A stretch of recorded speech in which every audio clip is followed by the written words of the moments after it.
tunggu atau nggak? Oke. Saya setting dulu ya agar orang masuk langsung di mute. Oke. Oke. Oke, teman-teman, saya akan masuk sharing. Share screen saya. Kok nggak masuk? Oke, ini masuk ya. Percayalah teman-teman, hari ini gue bukanlah speakernya. Saya bukanlah speakernya, teman-teman. Tolong gue bentar ya. Saya jadiin John, bantuin gue boleh kalau misalnya ada yang masuk unmute mereka jadiin di mute ya John. Oke, Son. Ini suara gue jelas kan ya, nggak berisik kan ya? Jelas. Gue makin lu co-host ya. Oke. Karena gue agak sedikit susah untuk. Oke. Tolong bantuin gue mute yang masuk ya John. Thank you. Teman-teman, selamat pagi semuanya. Selamat yang baru datang, join, yang baru ketemu acara di level up kita di Enrich Together. Saya ingin sedikit materi sedikit aja soal the new normal sebelum the main speaker Johnny Leo akan bicara. Jadi kondisi sekarang kalau kita lihat dalam 2 bulan ini si Jokowi sudah ngomong kita akan beraktivitas dalam the new normal. Pertanyaannya adalah apakah kita sudah siap soal the new normal? Ini menarik teman-teman.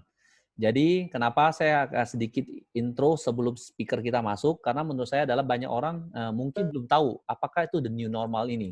Jadi maksud saya adalah the new normal dalam hal sosial, the new normal soal ekonomi. Jadi ada 2 hal menurut gua. Oke, ada 2 hal yang akan kita bermain di sini, the new normal soal sosial, the new normal akan soal ekonomi. Nah, teman-teman, ini kita tidak heran untuk mungkin untuk beberapa tahun kemudian namanya masker itu ada hal menjadi sangat lumrah. Dulu ketika kita bersosialisasi dengan teman-teman kita, ketika ada seseorang yang memakai masker, kita menganggap dia nggak sopan. Dia menganggap kita apa. Tapi kalau menurut kita sekarang menurut gua adalah seorang yang memakai masker itu hal menjadi sangat lumrah. Jadi masker akan menjadi new normal kita. Kita akan setuju juga ketika masuk ke segala gedung kompleks akan dicek suhu dan ini akan menjadi normal kebiasaan kita. Nah, kita akan juga tahu bank yang berhubungan dengan publik kapasitas masyarakat akan berhubungan yang seperti yang pelayanan masyarakat. Antrian akan menjadi sangat panjang yang akan membuat cost operasional dari sebuah company akan menjadi double cost karena mungkin dia harus menyiapkan tempat yang lebih besar. Ini normal yang baru. Ini juga seperti biasa kalau Anda sering ke gedung sudah banyak melakukan seperti ini. Gedung liftnya adalah seperti ini. Nah, teman-teman, ini luar biasa. Harusnya seperti ini, tapi kemarin hari Senin ketika dibuka PSBB Jakarta, kita melihat sesuatu hal yang which is yang sangat-sangat menurut gua adalah ini kenapa kita belum siap untuk the new normal, tapi harusnya seperti ini ya KRL kita. Nah, ini menarik teman. New normal di Jepang ini sangat-sangat lucu sih sebenarnya. Sebenarnya banyak artikel kena cuma hanya waktu saya 10 menit. New normal di Jepang adalah orang-orang dilarang teriak saat naik roller coaster. Pelayanan permainan yang berbentuk banyak akan sangat terpukul di industri kena kondisi COVID. Karena menurut saya akan sangat-sangat orang tidak mulai berani lagi bermasuk ke sana dan Jepang sudah melarang orang berteriak saat naik roller coaster. Ini lucu juga ya, teman-teman. Nah, aturan baru new normal, akad nikah maksimum dihadiri 30 orang. Yang belum menikah, ya kalian bisa dianggap beruntung, kalian bisa dianggap irit, tapi pada dasarnya sudah akan ada aturan bahwa dia tuh cuman kayak Melis di mail. Jadi tiap hari tuh email. Nah, aturan baru new normalnya akad nikah akan hanya maksimum dihadiri 30 orang saja, teman-teman. Maaf ya teman-teman yang baru datang, tolong boleh di-mute. Nah, akad nikah cuma hanya maksimum dihadiri 30 orang saja. Jadi, new normal. Ini menarik. Kalau Anda tahu ini bukan zaman 70-an, ini adalah sekarang. Ini adalah new normal ketika orang bioskop berubah menjadi nonton di mobil. Autoscene in di Madrid. Jadi mereka melakukan untuk nonton, bagaimana caranya karena di gedung bioskop sudah tidak memungkinkan, mereka memakai cara menonton bioskop di mobil, seperti kayak layar tancap zaman dulu. Sekarang menjadi new normal sekarang ini. Nah, bahkan kalau menurut saya ada satu ide dari Hollywood, dia bilang dia akan rilis film-film Hollywood memakai apps. Jadi sistemnya adalah orang bisa ngelihat dari handphone sekarang. Nah, ini agak sedikit menarik new normalnya ya, teman-teman ya. Nah, ini menarik juga. Ciputra melakukan. Sekarang dulu kalau orang bilang orang mau ngantri rumah baru, mereka harus ngantri panjang. Ngantri panjang. Mereka harus datang, sekarang udah pakai Zoom. Dan luar biasa ya, berhasil meraup 130 miliar lewat launching online cluster Ayodhya dan cluster Seminyak lewat Zoom. Hebat ya, the new normal. Jadi cara pemikiran orang-orang harus berubah ketika mereka memasuk ke era new normal ini, teman-teman. Nah, menariknya teman-teman, new normal di warung makan, mereka juga melakukan satu aturan juga. Which is Anda bisa baca di layar Anda masing-masing, teman-teman, di mana mereka harus memakai, ya Anda baca lah ya, bisa Anda harus pastikan warung tempat memasak, peralatan makan besi, physical distancing, jarak 1 meter. Ini teman-teman, warung makan harus 1 meter. Jadi berarti ketika Anda sering makan di restoran-restoran terkenal di Jakarta, kalian akan membuat satu hal yang menurut saya akan, apa ya, ini space-nya bagaimana jadinya? Aturan 1 jam bisa masuk turnover 150 orang, mungkin jadi cuma hanya 60 orang. Ini sangat berbahaya, teman-teman. The new normal, ya. Nah, ini menarik, teman-teman. Mesin gantikan orang di new normal, bagaimana nasib pekerja.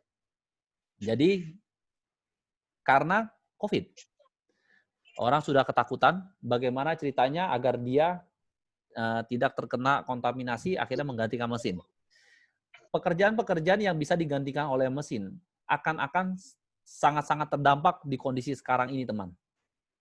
Bahkan kemarin ya 3 hari lalu saya ada ngobrol dengan satu orang yang punya pabrik. Dia bilang begini, dia pabriknya ada pabrik plastik. Dia bilang dia kan punya karyawan sekitar 1.500. Dia bilang, Pak, bagaimana kondisi pabrik? Ya sekarang kita lagi cari cara, Edison, karena nggak mungkin kita suruh orang datang berganti-gantian. Halo Ibu Mei, boleh tolong di unmute, di mute ya. Ini saya mute. Sorry ya. Oke. Nah, ini ketika kita mesinnya, ketika misalnya bergantikan mesin, orang itu harus digantikan. Karena apa? Nggak mungkin sebuah pabrik itu cuma hanya kapasitas, misalnya setiap hari harus kerja 1.500 orang. Karena ketakutan begitu banyak orang masuk ke dalam satu lingkungan, mereka memotong setiap 2 hari sekali masuk. Nggak mungkin, dia bilang, Edison. Berarti kita harus gantikan dengan mesin. Di normal. Ketua Kadin mengatakan, ini menarik teman-teman, bahwa biaya operasional tidak sebanding dengan apa yang akan dikeluarkan. Yang dikeluarkan tidak sebanding yang didapatkan. Karena apa? Logika paling gampang, teman-teman. Saya ceritakan, kalau Anda mempunyai restoran, contoh yang akan terpukul ada restoran seafood, misalnya setiap kali datang, misalnya sekali jam 5 sore buka, bisa sekali datang makan, misalnya sampai jam 8, misalnya jadi 200 orang atau 300 orang. Tapi karena kondisi COVID ini, mereka harus membatasi orang yang datang. Mungkin dari kapasitas 100 setiap 1 jam, jadi 50. Sedangkan operating cost-nya sama. Ini akan menjadi masalah cukup besar, teman-teman. Nah, ini akan cukup besar. Dan Kadin yang mengatakan salah satu harus melakukan efisiensi. Salah satunya di area SDM karena arahnya ke era otomatisasi. Jadi kenapa teman-teman kita melakukan, ceritakan seperti ini.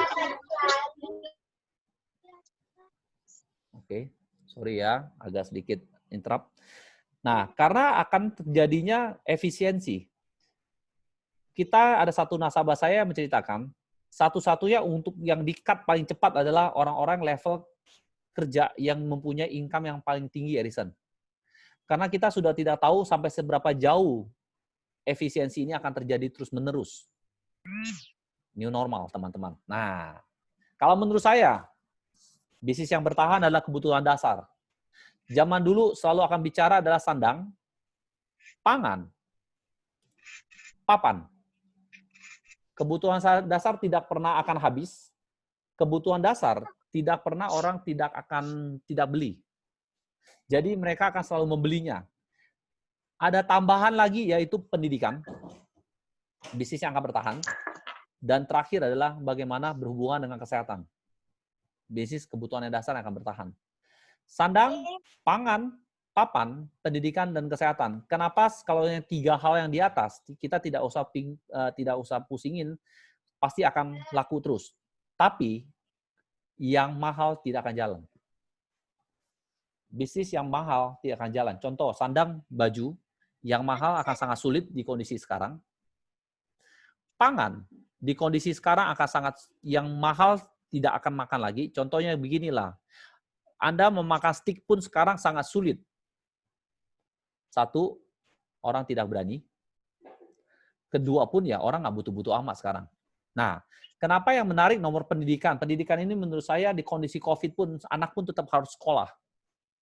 Biarpun ibu-ibu banyak yang ngoceh-ngoceh, biarpun ibu-ibu yang banyak yang selalu menjadi stres karena di rumah harus pakai Zoom atau Teams atau Google Form, apapun itu mereka tetap bersekolah. Nah, kesehatan ini menarik teman, nomor E. Kenapa saya akan menjadikan kesehatan itu nomor 5 kebutuhan dasar? Karena melihat pola dari seseorang yang datang ketika COVID itu masuk ke Indonesia. Kesehatan ini menjadi sesuatu hal yang mereka concern. Masker diincar, jahe habis, apapun yang berhubungan dengan kesehatan habis. Kalau Anda perhatikan dulu waktu pertama kali rapid test masuk ke Indonesia, semua orang sampai begitu bayar mahal dan mereka beli. Karena mereka takut concern dengan kesehatan. Kesehatan akan menjadi bisnis yang akan sangat-sangat bertahan buat berapapun yang lamanya, teman-teman. Nah, kalau saya ngomong bisnis, kita nggak akan ngomong jauh-jauh. Hari ini saya nggak ngobrol ini, tapi pada dasarnya saya akan ngomong adalah soal peluang, teman. Kita akan ngomong soal peluang saja. Kita akan ngomong soal peluang yang akan dibawa sama teman kita, namanya Johnny Leo. Nah, kenapa harus industri asuransi? Dia akan jelaskan nanti kenapa Johnny Leo ini datang ke industri asuransi. John, nanti dulu John. Nah, saya akan jelaskan, teman-teman, apa itu bisnis asuransi? Ya, kenapa bisnis asuransi? Karena menurut saya bisnis asuransi tidak terkena satupun dampak oleh COVID. Honestly, 3 bulan kita kena COVID. Bukan saya membilang industri ini, saya suka dengan COVID, enggak. Menurut saya menemukan cara yang jauh lebih efisien untuk menjelaskan bagaimana pentingnya fungsi asuransi. Karena setiap hari pemerintah mengabarkan ada yang sakit karena COVID, ada yang meninggal. Mereka dari apapun, mereka akhirnya mulai sadar pentingnya asuransi. Karena asuransi ada berhubungan dengan kesehatan. Dari lahir, bayi, sekolah anak, remaja, tua, sakit, dan meninggal, semua membutuhkan polis asuransi. Ini menarik teman-teman bisnis kita. Bisnis ini kalau saya perhatikan kenapa tidak akan hilang sampai sepanjang masa. Karena yang berhubungan dengan kehidupan yaitu life. Kehidupan tidak akan pernah mati.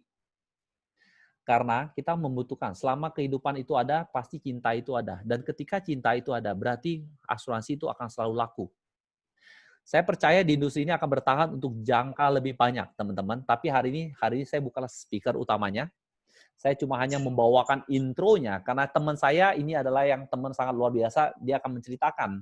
Dia satu orang yang lahir yang 81, anak Trisakti, background-nya kerja cuma hanya 1 hari. Kita cari tahu kenapa dia kerja cuma 1 hari. Akhirnya dia menjadi MLM, posisi terakhir mempunyai 5.000 downline, luar biasa ya, 5.000 loh, gila. Join Prudential 2007 dan sampai per hari ini di Prudential dan setiap tahun berprestasi. Gua akan panggil teman gue yang sangat luar biasa, namanya Johnny Leo. John, are you ready, John? Silakan. Ayo. Son. Bagus, Son. Bagus, John. Son. Yo, John. Boleh tolong jadiin Sylvia Leo sebagai host nggak? Dia bisa bantu mute-in. Oke, Sylvia host gua, Sylvia. Oke ya, Sylvia Leo ya. Jadi kan kita kan bercakap-cakap kan? Oke.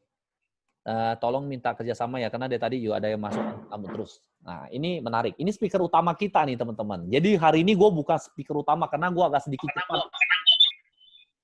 Gue nggak mau, John, apanya ada feedback, John? Lu ada dua feedback. Ya, ada 2 feedback. Oke. Kenapa hari ini gue nggak mau ngomong terlalu panjang untuk diri gue, cuma kasih intro. Kenapa life insurance itu menarik? Karena industri ini adalah sesuatu hal yang bertahan akan jangka panjang karena kita ada kebutuhan dasar. Oke, John? Gue akan tanya lu hari ini, luar biasa, John. Thank you, John. Katanya hari Minggu baru pulang dari Singapura ya, John? Hari Minggu baru balik dari Singapura. Luar biasa, John. Setelah berapa lama?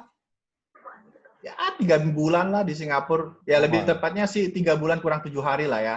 3 bulan kurang 7 hari. Waduh, orang kaya John 3 bulan di sana ya. Nah, tapi bentar lagi dapat PR gua. John. Bentar lagi udah mau. Thank you ya John. Ini boleh nggak gue tanya lu, ya lu boleh nggak ceritain, kan kata lu adalah lu background lu nggak pernah kerja. Boleh nggak waktu dan tempat silakan lu ceritakan background lu dulu John.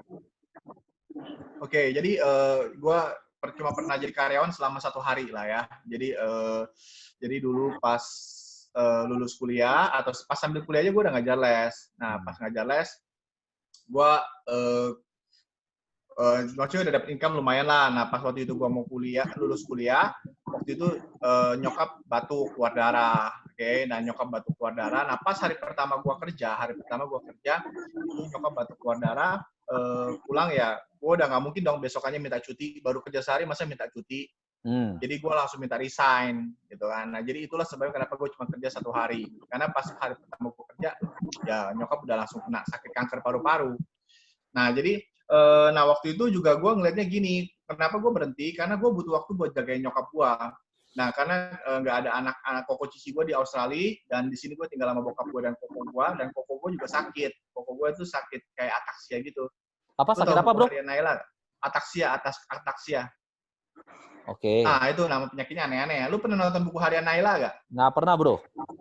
Nggak pernah ya. Itu zamannya Chelsea Olivia baru muncul dan Glass Alinsky baru muncul tuh di pertama kali. Jadi ya gitulah. Pokoknya koko gue sakit, nyokap sakit. Jadi gue yang bisa bawa nyokap ke dokter lah. Jadi karena gue pikir gue akan butuh waktu buat jagain orang tua, so gue langsung resign. Gue cari duit dengan cara lain, yaitu multi level. Dan di multi level gue dapet gaji, sampai gue tekunin lah, sampai gue tiap tahun jalan-jalan ke luar negeri. Dalam waktu 1,5 tahun gue dapet mobil, dalam waktu 3 tahun gue punya 5.000 downline. Jadi gue tekunin bener-bener multi level, itu gue serius banget di multi level. 3 tahun gue punya 5.000 downline dan 1 tahun gue jalan ke luar negeri. Oke. Itu John, suara lu pernah kerja kantoran. John, suara lu agak feedback, bener nggak John? Ya.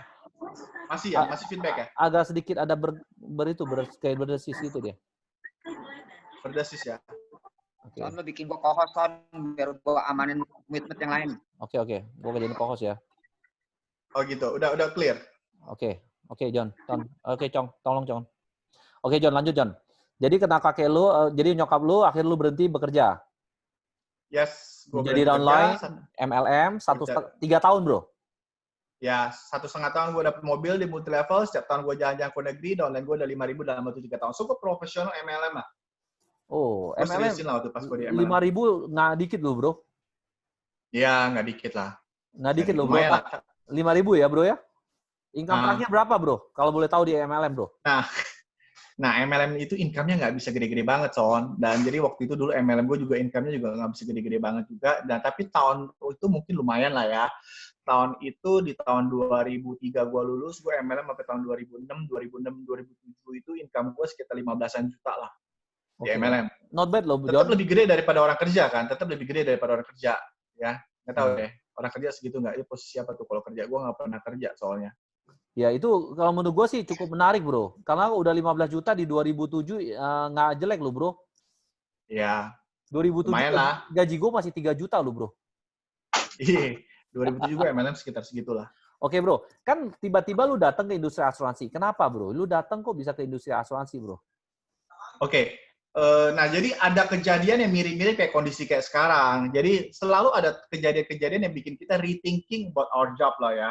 Nah, jadi waktu itu ada satu season 2007, kan gue waktu itu mau merit. Oke, nah gue mau merit di gereja gue itu ada namanya bimbingan pranikah. Jadi pas mau merit itu lu kayak ada di counseling, dibimbing, ditanyain. Oke, nah terus ada kayak pembinanya itu nanya, kamu mau merit kamu kerja apa? Ya gue bilang gue main MLM. Nah terus habis itu dia bilang, lu udah mau merit masih bukannya cari kerjaan yang bener, masih main-main lagi, dia pikir gitu kan. Gue bilang enak aja, gue nggak main-main.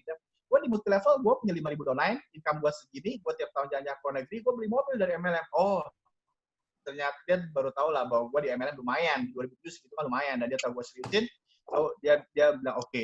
Nah, waktu itu 2007 itu ada kejadian di mana, tahu nggak 2007 ada kejadian apa?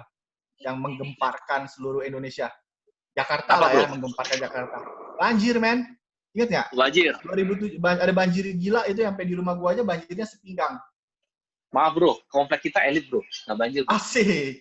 Nah, so di rumah gua banjirnya aja sepinggang, itu anjing gua yang anjing sosis yang bogel aja sampai bisa berenang, gitu kan, gara-gara banjir. Nah, jadi pas banjir itu kan kondisi kan gue juga di karantina karena keluarga gue pada ngungsi. Nah, bokap nggak mau sampai gue nggak mau ngungsi keluar dari rumah kalau di rumah itu kosong.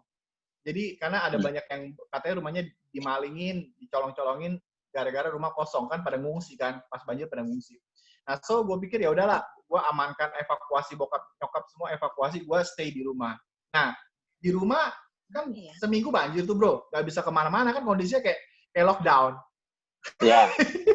Ya kan? Jakarta seluruh kerendam air, 2 minggu kerendam air. Nah, seminggu gue di rumah, di atap rumah gue gak ada listrik, air ya depan dikirimin pakai sampan, makanan dikirim pakai sampan, makan dan sebagainya. Nah, di situ adalah titik balik gue di mana gue berpikir tentang bisnis gue bisa survive nggak ya ke depannya gitu ya.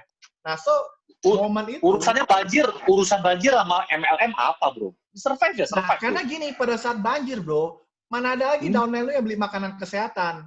Mana ada lagi yang beli itu segala macam? Semua udah pasti belinya karbol, sofa baru, kursi baru, kan perabotan yang baru. Semua udah pada beli itu. Omset multi-level gua langsung turun omset turun 50%.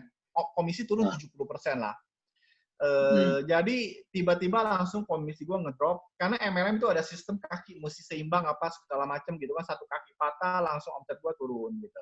Nah, jadi gue udah langsung mikir ini udah pasti downline pada nggak ada yang tutup poin, nggak ada yang beli suplemen, nggak ada yang beli macam-macam, ini pasti omset udah turun.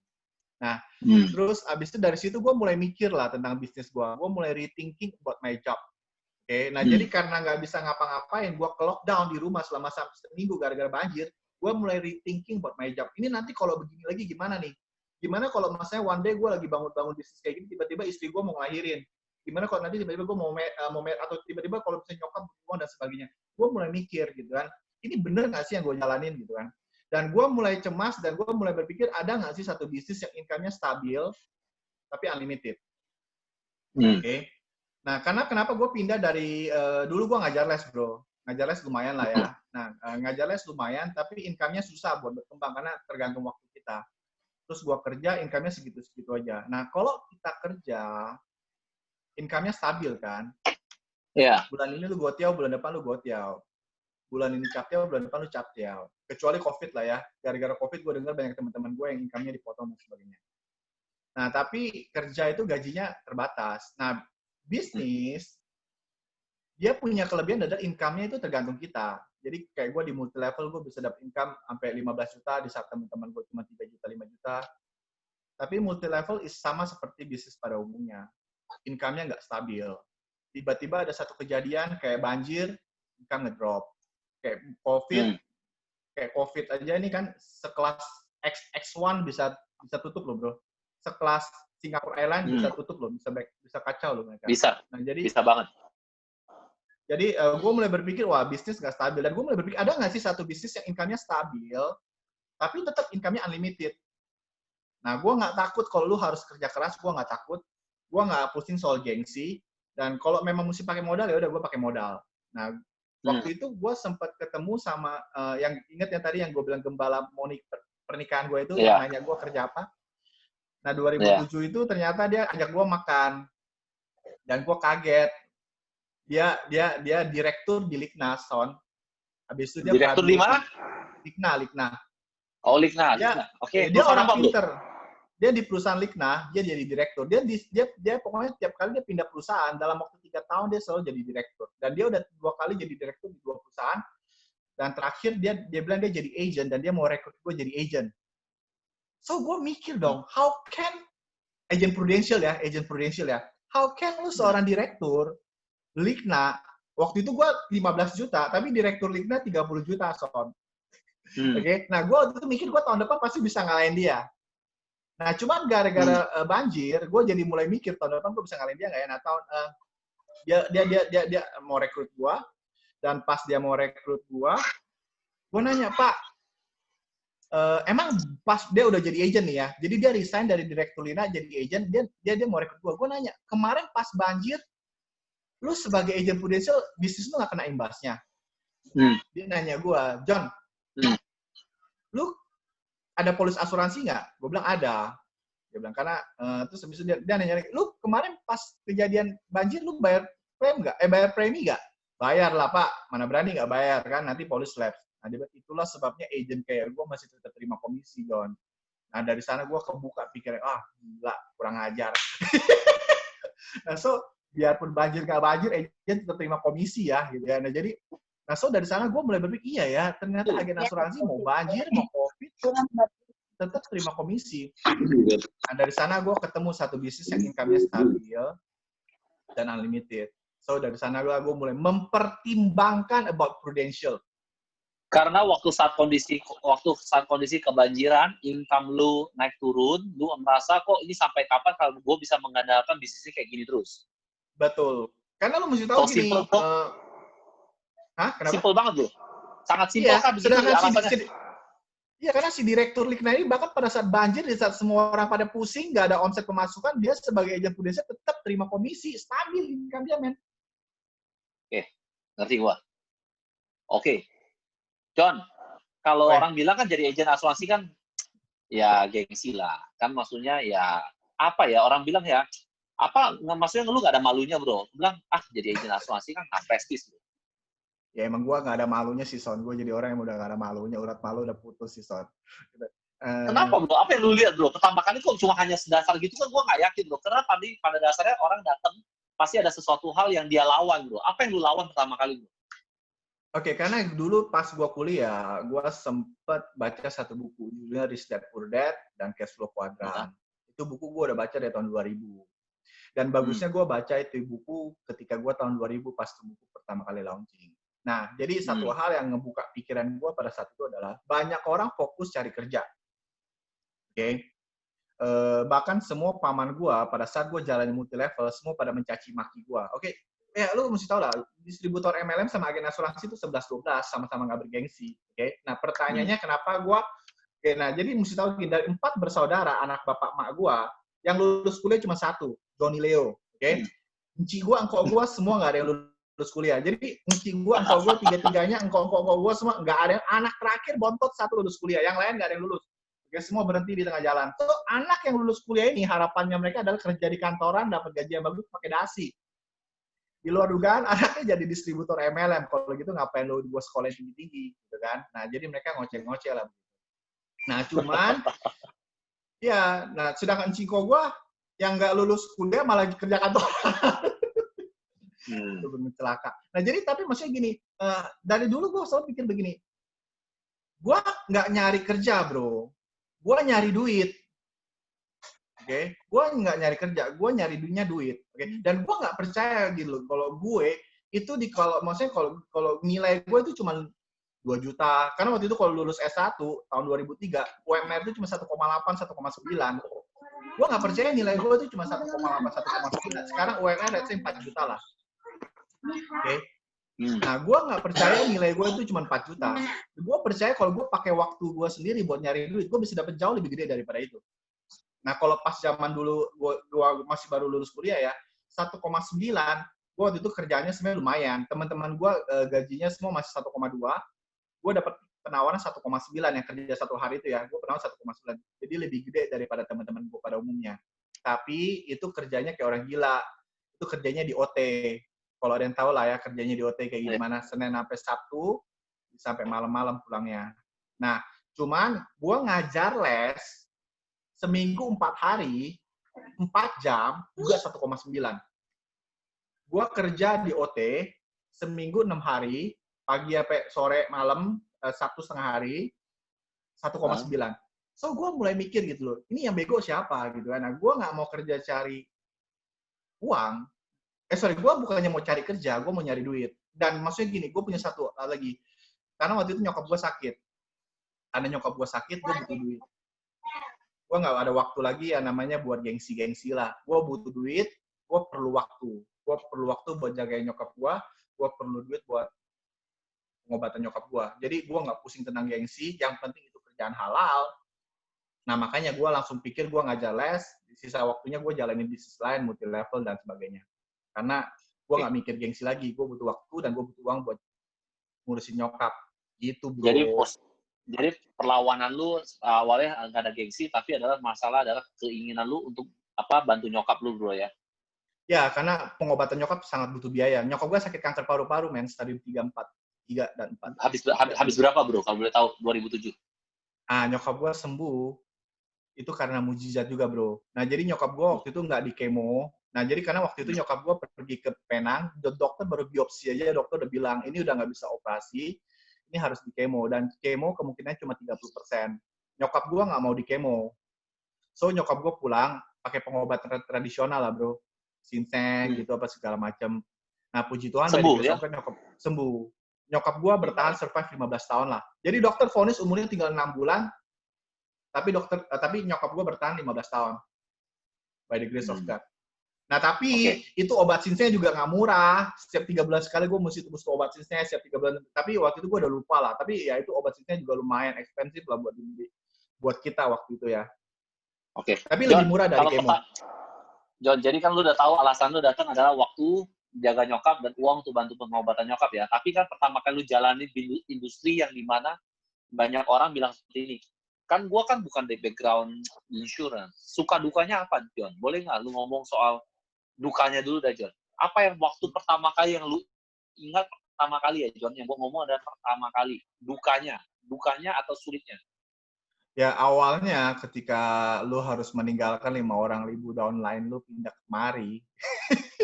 Jadi lu mesti bayang waktu itu gue jadi pembicara di kaset, Son. Gue pembicara di cara mengundang gitu ya. Waduh, lu kalau tahu dulu Multilevel kan banyak kaset-kasetnya kan yang mesti lu beli langganan dan sebagainya.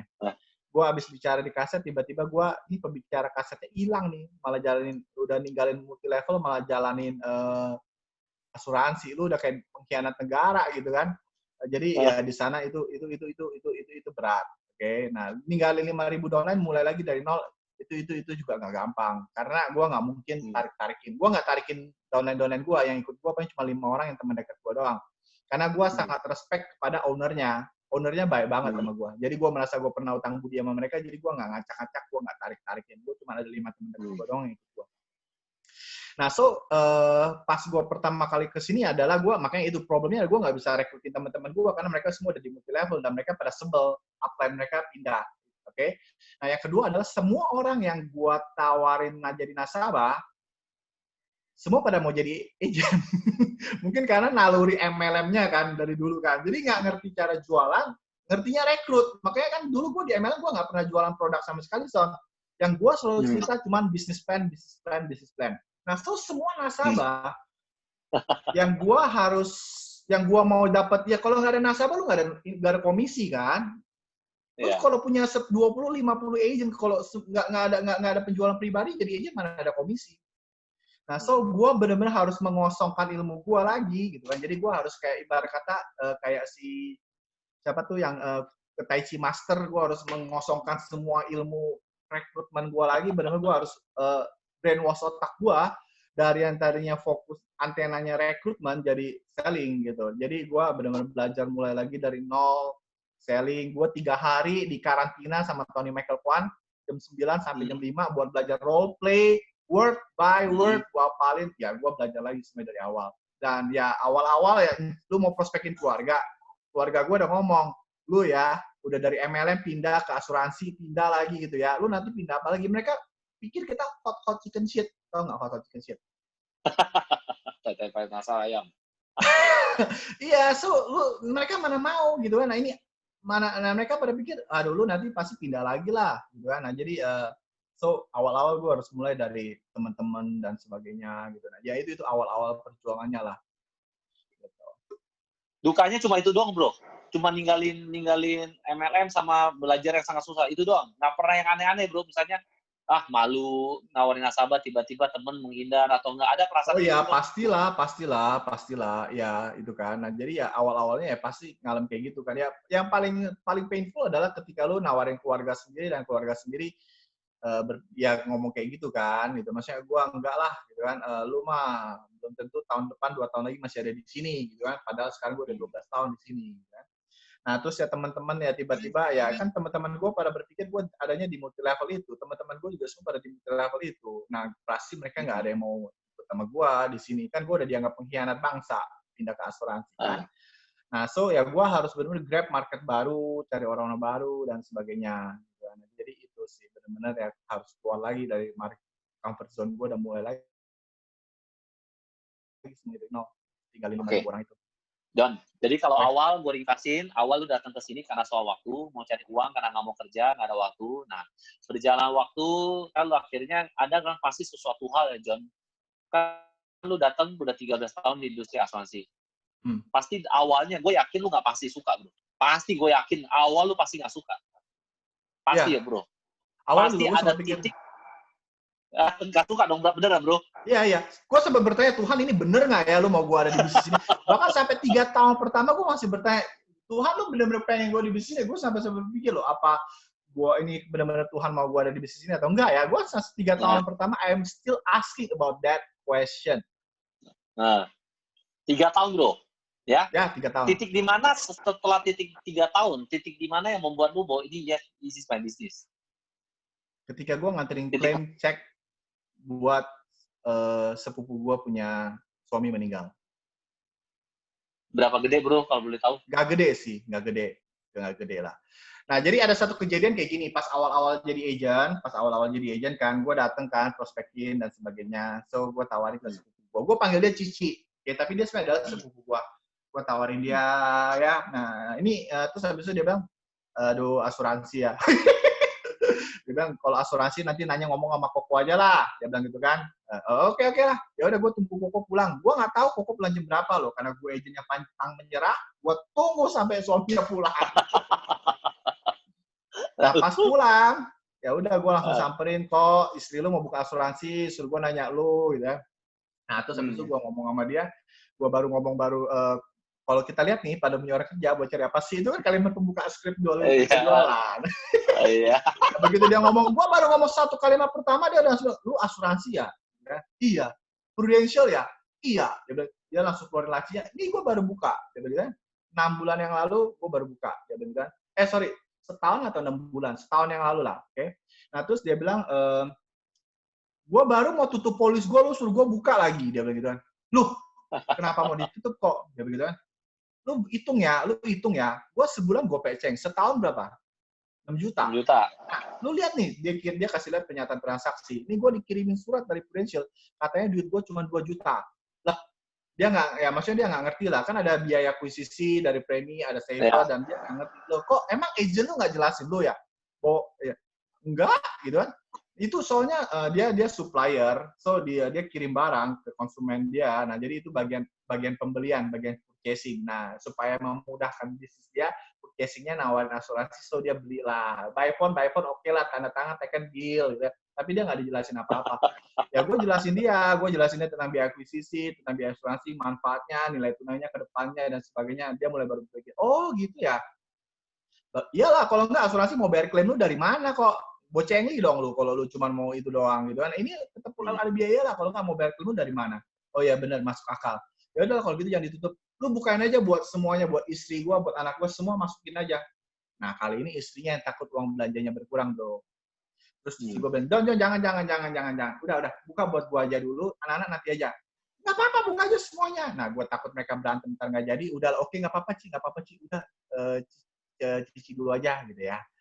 Nanti anak-anak belakangan aja. Yang penting closing dulu lah, gitu kan. Nah, tapi itu kesalahan gua. Oke, kenapa salah? Karena 6 bulan kemudian suaminya meninggal. Oke. 6 bulan, bro. 6 bulan dari sejak kejadian itu suaminya meninggal. Nah, jadi suaminya tetap melanjutin di polis lama. Jadi suaminya nggak tutup polis. Oke, suaminya tetap melanjutin di polis lama sama agent itu. Nah, gue cuma mikir, kalau saat itu gue nggak datang, nggak suruh dia jangan tutup polis, dan dia tutup polis dia, nggak ada klaim yang keluar. Nangkep nggak? So, yang gue urus sebenarnya bukan klaim gue. Yang gue urus adalah klaimnya nasabah bukan lain. Bukan nasabah lu lah ya. Bukan nasabah gue. Cuman waktu itu gue datang dan gue suruh dia jangan tutup polis. Oke? Nah, salahnya gue adalah gue nggak push dia buat buka buat kedua anaknya. Karena kalau dia buka buat kedua anaknya, parent payer-nya keluar. Oke? Nah, jadi dari sana gue dari uang klaim itu keluar, habis itu gue bantuin dia ngurusin klaimnya. Terus habis itu pas udah ngurusin klaimnya semua, ya cici gue pas terima cek itu dia menangis. Nah jadi maksudnya dari sana ya istrinya itu tadi ibu rumah tangga murni, nggak ngerti lah soal utangnya sama siapa aja yang konsumennya beli, tiba-tiba dia harus ngurusin gaji karyawan, dia harus bayar gaji-gaji utang-utang bisnis dan sebagainya, dan uang itu dia dengan uang yang ditinggalin itu ya dia mesti survive besarin 2 anaknya yang masih umur 2 tahun sama 4 tahun ya kalau 3 tahun sama 5 tahun. Nah jadi itu dari sana gue mulai berpikir, oh kalau waktu itu gue nggak datang, jalan ceritanya akan berbeda. Gila ya, nyelamatin orang loh bro ya. Ya. Nyelamatin berapa anak bro? 2 anak. Anaknya masih kecil usianya? Ya sekarang udah gede. Itu kejadian waktu dulu lama kan. Waktu dulu masih kalau nggak salah 3 sama 5 tahun ya, gue lupa deh. Sekitar segituan lah. Jadi ada satu titik momentum ketika lu bantu klaim orang lain, akhirnya lu malah seriusin di industri ini sampai sejauh hari ini. Ya. Ya, pantesan lu diberkati dengan jalan-jalan ke luar negeri terus ya, John. Ya. Lu tau gak, John? Gue ketemu lu tuh pertama kali, lu gak inget. Tapi gue inget banget waktu lu kita pergi ketemu pertama kali adalah di Roma. Itu lu duduk di depan sama Mary Cencen, gue di belakang sama istri gue. Itu lu gak inget. Padahal gue inget sekali itu. Ini luar biasa, makanya kita ada jodoh nih, John. Nah, jadi makanya ini orang luar biasa, teman-teman. Hari kita ngundang untuk ketemu sangat luar biasa. John, kalau gue lihat kan lu sehat sekali, bro, mukanya, John.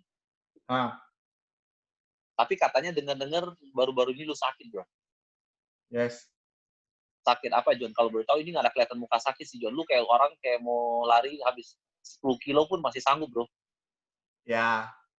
Emang nggak kelihatan Sakit sih. Sakit apa, bro? Nah, penyakitnya aneh-aneh ya. Tadi kalau gue sakitnya ataksia, lu orang nggak pernah dengar. Nah, penyakit gue ataksia. Ya. Kalau ataksia, mama lu? Kalau gue anemia aplastik. Oke. Anemia aplastik. Apa tuh, John? Nah, anemia aplastik itu dia sumsum tulang belakang nggak bisa produksi darah. Oke. Nah, jadi kalau kita makan kan semua jadi darah, ya. Nah, kalau gue udah kayak Edward Cullen, bro. Jadi gue dapet darah. Toilet saga. Jadi kalau ngeliat lu, gue pengen gigit lu. Kita pengen sedot darahnya. Jadi nggak bisa produksi darah, bro. Nggak bisa produksi darah. Nggak bisa. Kan ada orang suka bilang kan, makan pufang eciao buat nambah darah, makan buah bit buat nambah darah. Nah, jadi sebenarnya itu semua adalah zat besi. Dan sumsum tulang belakang itu mengubah zat besi menjadi darah. Oke. Nah, gue nggak bisa. Jadi kalau gue makan itu semua, gue malah zat besinya ketinggian, akhirnya gue malah bisa keracunan zat besi. Karena ibarat kata zat besi itu adalah bahan baku buat bikin darah. Gitu. Nah, jadi tubuh gue nggak bisa convert zat besi tersebut jadi darah. Nah, itu kok bisa tiba-tiba datang, bro? Nah, itulah ya, itu juga misteri ya. Belakangan ini kan ngetren nama istilahnya namanya autoimun kan. Nah, it's a kind of autoimun, cuman autoimunnya attack ke sumsum tulang belakang. Gitu. Jadi nggak bisa produksi darah. Kapan kenanya, bro? Nah, gue baru notice ini sebenarnya di akhir Desember. Nah, karena sebelum-sebelumnya itu gue masih normal. Desember kapan? 2019. Banyak nggak tahu. Desember 2019. Ya. Desember 2019. Nggak ada gejala? Nggak ada gejala? Ada. Jadi maksudnya gejalanya juga kayak orang kecapean kan. Jadi maksudnya tiba-tiba badan gue oceng-oceng. Oceng tau nggak? Oceng itu lebam, biru-biru tuh kayak lebam, habis tonjok. Nah, ya. Jadi tapi gue nggak kepukul apa-apa, tiba-tiba biru. Nah, kalau orang bilang dicubit setan, tau nggak? Tapi setan mana yang berani cubit gue? Ya kan? Mana ada berani setan cubit gue? Nah, terus terus habis gue bingung kok biru-biru ya. Terus habis itu capek. Nah, biasa gereja gue itu kan 5 lantai. Nah, biasa gue naik turun itu fine, gitu kan.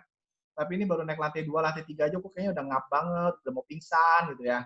Gitu kan. Nah, terus habis itu bahkan terakhir yang parah itu gue naik 1 lantai aja di tangga rumah gue udah kayak mau semaput gitu kan. Nah, terus gue mulai pikir something wrong nih. Gue pikir itu karena gue kecapean kerja, gereja Natalan, terus habis itu kerjaan kantor lagi over itu kan. Jadi gue pikir mungkin karena gue terlalu hektik. So, gue pikir gue cuma perlu istirahat. Nah, terus pas gue sempat ketemu Dr. Juan Lee. Okay? Gue cerita konsul sama Dr. Juan Lee. Terus abis itu dia suruh gue keluarin lidah. Terus dia suruh gue begini. Keluar lidah, bro? Keluar lidah kayak apa? Begini? Keluar lidah begini. Dia bercanda, dia ngerjain gue doang. Dia ngerjain gue doang, gitu kan. Nah, terus abis itu dia ternyata intinya dia suruh gue pergi ke dokter karena dia nggak mau sebutin. Nah, pertama mungkin dia pikir leukemia atau apa. Nah, terus habis itu gue cek. Nah, pas dapet hasil ceknya, gue kasih lihat dia, gue kasih lihat saudara gue yang juga adalah internis. Mereka semua pada shock, pada kaget. Mereka pada suruh gue langsung, lu udah mesti ke rumah sakit sekarang. Gitu. Karena trombosit gue, trombosit gue waktu itu udah sekitar 15.000, normal 150.000. 150.000. Ya, Lu orang berapa biasa kemarin? normal 150.000, trombosit gue itu 15.000 waktu itu ya, pas pertama kali gue dicek tahu. Sorry, 15.000 ya, 15.000 lah. Yang pertama kali gue tahu 15.000. Nah, gue masuk rumah sakit itu gara-gara pas trombosit gue 8.000. 8.000 bro. Ya. Di Desember langsung masuk rumah sakit di Desember. Oh ya, gue masuk rumah sakitnya Januari. Kan gue masih baru. Gue masih denial. Ya, gue masih pikir gue nggak kenapa-napa lah. Gue cuma kecapean, cuma gara-gara terlalu ngoyo kerja. Mungkin gara-gara apa kan jadi ya gue cuma stres aja di rumah. Halo. Halo, sorry ini Dokter Budi nih. Mau nimpalin aja kalau bisa kok John. Sorry dokter, boleh nanti tanya jawab sesi tanya teman-teman di terakhir. Sorry maaf dokter ya, saya cut dulu ya. Nanti ada teman-teman ada sesi pertanyaan, maaf sekali lagi. Teman-teman sabar, saya tahu ini speaker luar biasa. Nanti di akhir sesi ya, tanya jawabnya. John, sorry ya John, lanjut di Desember. Habis itu setelah lu masuk, ketika lu sudah masuk, udah tahu trombosit 8.000 masuk rumah sakit, lalu disuruh ngapain bro? Oke, jadi dokter langsung cek sumsum tulang belakang gua. Nah, jadi dia lihat tiga-tiganya turun kan. Biasa kan orang turun cuma salah satu. Kalau nggak trombosit, HB. Kalau nggak, ya white blood cells, sel darah putihnya. Nah, dia lihat gua tiga-tiganya turun. Wah, ini pansitopenia. Dia masih pansitopenia apa? Coba itu kan. Dia nggak berani langsung vonis lah. Dia sebut pansitopenia. Oke. Pansitopenia itu kondisi lah. Bukan nama penyakit ya. Nama penyakitnya anemia aplastik. Nah, jadi anemia aplastik gue menyebabkan gue berada dalam kondisi pansitopenia. Pansitopenia itu artinya trombosit lu turun, HB lu turun, sama leukosit lu turun. Nah, abis itu dia masih belum tegakkan diagnosis penyakit gue apa. Dia bilang, lu mesti cek sumsum tulang belakang lu dulu, baru gue tahu diagnosis lu apa, sakit lu apa. Ya udah, tapi kan sakit, bro. Cek sumsum tulang belakang, itu tulang lu di sini ditusuk, dibejek. Jadi tulang lu di sini itu kayak wanita itu suntik epidural, tau nggak? Oke, mau ambil, melahirkan. Iya, buat diambil sumsum tulangnya. So, gue bilang ada alternatif kemungkinan lain. Nah, dia coba cek autoimunnya, cek autoimun semua normal, nggak ada masalah. So, dia bilang kemungkinannya cuma satu. Gue mesti cek sumsum tulang belakang lu, nggak ada kemungkinan lain. Gue mesti cek di sana. So, dicek lah. Abis cek dari sana, dia bilang gue kena anemia aplastik, dan dia bilang nggak bisa berobat di Indo, lu harus ke Singapura. Transplantasi. Dia nggak saranin ke tempat Malaysia gitu, bro? Nggak, dia langsung ngomong, lu harus ke Singapura, transplantasi. Indonesia nggak bisa?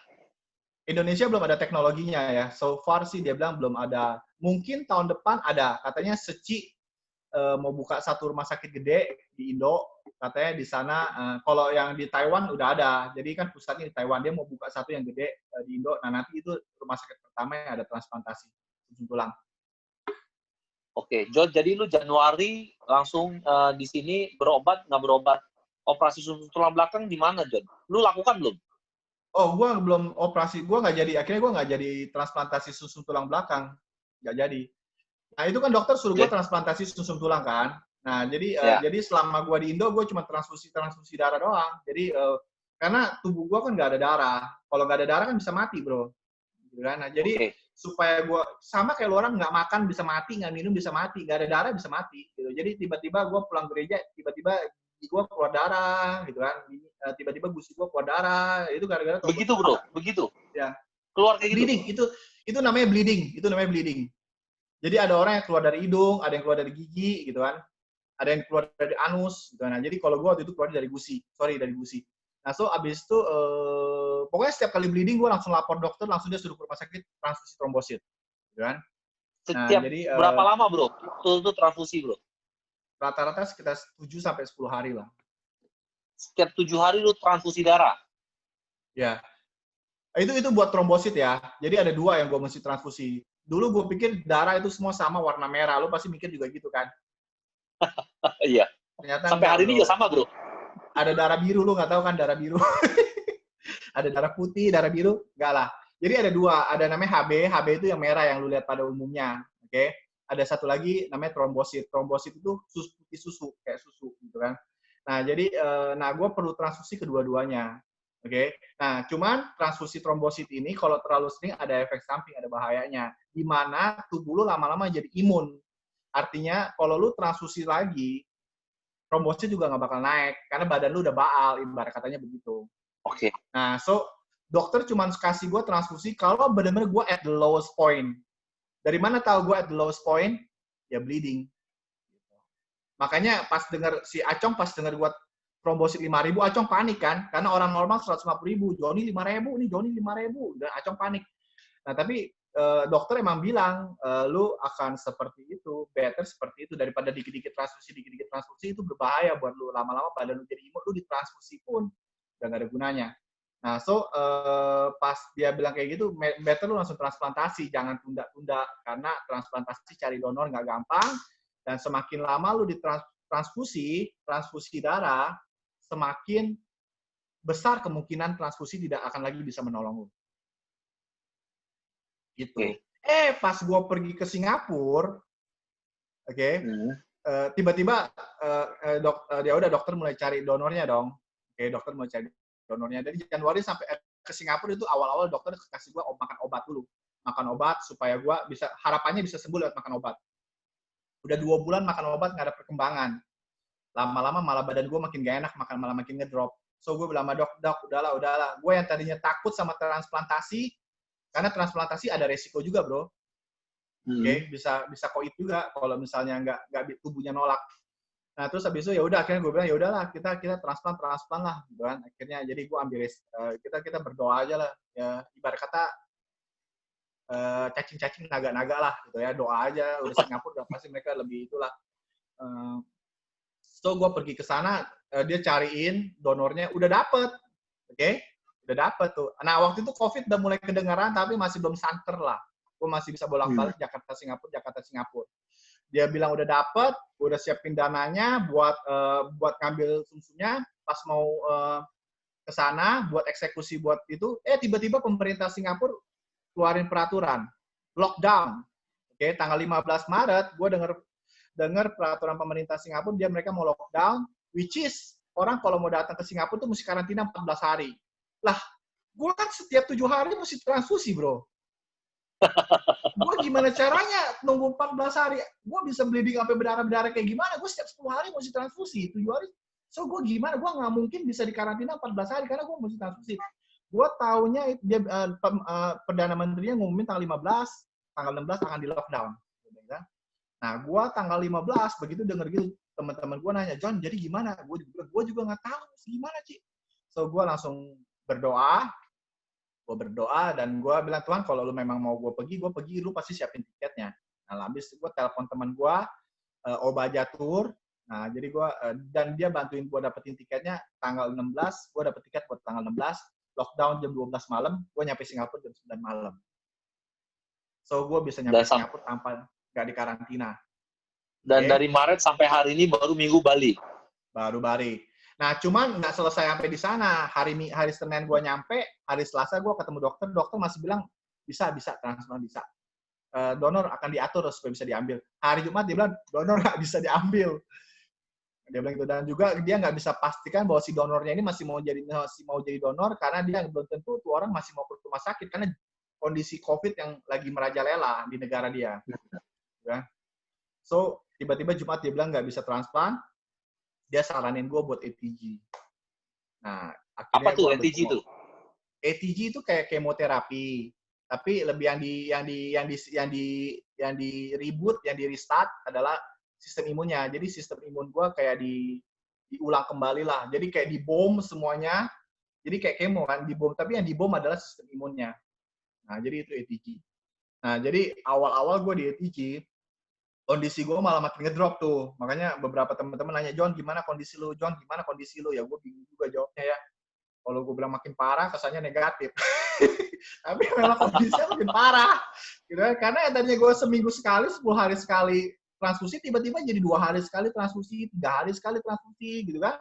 Kondisinya makin ngedrop gitu kan. Nah, jadi tapi ya karena di dalam rumah sakit gue terjaga dengan baik lah ya, tapi kondisi gue transfusi jadi lebih sering. Nah, sampai mulai dari minggu ke-6, minggu ke-7 baru kita melihat bahwa jadi mujizat gitu kan. Nah, kondisinya udah pengaruh obat kemonya udah habis, baru gue mulai membaik gitu. Habis itu udah nggak transfusi lagi dari minggu ke-7 sampai sekarang ya. John, gila ya, gue denger lu aja merinding, bro. Ya, lu kalau denger biaya pengobatannya lu lebih merinding lagi, Son. Baru Lebih gue mau sering nanya. dengerin biaya pengobatannya. Gue baru mau nanya, kalau kelihatannya kan kayak lu santai aja, misalnya ke Singapura, lalu transfusi, emang gratis semua, John? Gratis. Bahkan sampai ini gue di Jakarta nih ya, gue ke Prodia, cek darah, itu dibayarin loh cek darahnya loh. Sampai Berapa, segitunya John? loh. Dari kita pelan-pelan, John. Gue kalau dengerin lu 6 bulan ya, nggak gampang sih, bro. Contoh begini lah ya, ada satu nasabah gue baru mau masuk COVID aja, denger 80 juta aja, udah babak belur dia. Gue pengen tahu lu, John, ini bagaimana, John? Dari awal lu masuk, misalnya di waktu di Jakarta, cuci darah 1 minggu, 7 hari sekali Transfusi darah, transfusi darah, itu berapa, bro? Setiap minggu, bro, dulu, bro. Jakarta dulu. Itu bisa sekitar transfusi darah, aduh, ini istri gue nih yang tahu nih, tapi kurang lebih transfusi darah di Indo itu bisa sekitar 4 juta, 5 juta, bro. Setiap 8 hari? Ya, sekitar 8 sampai 10 hari lah. Jadi kalau di Singapura bisa lebih mahal. Di Singapura bisa 12 juta, men, sekali transfusi. Satu kantong. Jadi satu kantong 12 juta kalau di Singapura? Di sini bisa sekitar 5 juta, 6 juta lah. Jadi waktu dulu di Indonesia per bulan tuh 32 juta dong. Sampai bulan Maret ya, bro ya? Iya. Jadi 3 bulan itu 1 juta. Itu terus abis itu gue kasih tau ya, 2 bulan itu kan gue makan obat. Makan obat kan. Yang dari dokter Singapura sebelum gue bilang, dok, gue mau transplant aja. Kan dia kasih gue makan obat sebelum gue ETG kan. Oh iya, obatnya berapa, bro? Obatnya 1 hari gue makan obat itu 3 juta, men. 1 hari gue makan obat 3 juta. Gila, gue udah... 1 hari 3 juta, bro? 1 hari gue makan obat 3 juta itu obatnya. Per hari gue makan. Jadi 1 bulan untuk obatan aja 140 juta hampir? Ya, kurang lebih lah. 140 juta ya. Gila ya. Itu 140 juta selama 2 bulan. Transplantnya berapa, bro? Kalau sampai itu terjadi, bro? Oh, gue nggak transplant. Gue kemarin kan ETG. ETG? Berapa jadinya? Ya, gue sebulan di rumah sakit. Di Singapura. Jadi proses, ya di Singapura gue sebulan di rumah sakit ETG. Gue bukan transplant karena nggak jadi transplant. Ya kayak kemoterapi lah ya, gampang. Tapi saya bukan kemoterapi. Itu namanya imunoterapi. Oke? Imunoterapi. Ya, imunterapi lah.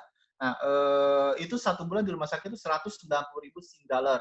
Dan waktu itu 1 bulan 190.000 rupiah atau Sing? Sing, 190.000 Sing dollar. Singapura dolar. 1 bulan? Iya. Dolar Singapura atau dolar India? Dolar Singapura. Dan gue pas keluar itu harga dolar itu lagi ceban 10.700. 10.700. Jadi total waktu itu sekitar 2 miliar lah. 2 miliar untuk 1 bulan? 1 bulan. Waktu itu potential redeem-nya itu sekitar 2 miliar. Karena waktu itu rate-nya lagi di atas ceban 700 gitu. Ceban GoPay 700 gitu lah. Bro, lu bisa bertahan ini, lu pasti dong, bro. Maksudnya pasti ada punya asuransi dong, bro. Pasti dong. Oh iyalah, bro. Pastilah. Lu tau nggak?